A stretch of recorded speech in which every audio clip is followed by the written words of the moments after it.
ভাঙার চোখে কোনো জল নেই।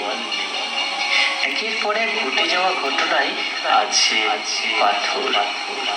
মৃত স্বামীর চিতার পাশে কখন যে তাকে শুইয়ে দেওয়া হয়েছে, কখন যে চিতায় আগুন দেওয়া হয়েছে, না না কিছুই টের পাইনি সে।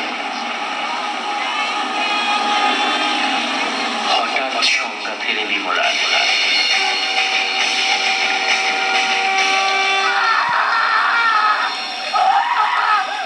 অগ্নিস্নানের মরণ যন্ত্রণায় চিৎকার করে ওঠে সে।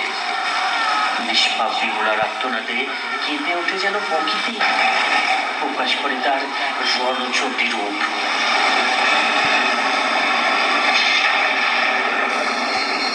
হঠাৎ ওঠে ঝড়, মুহূর্তে বদলে যায় পারিপার্শ্বিক পরিবেশ। সতীদাহের উৎসবে সামিল হওয়া সহযাত্রীগণ ছুটতে থাকে এই প্রান্ত থেকে ও প্রান্ত।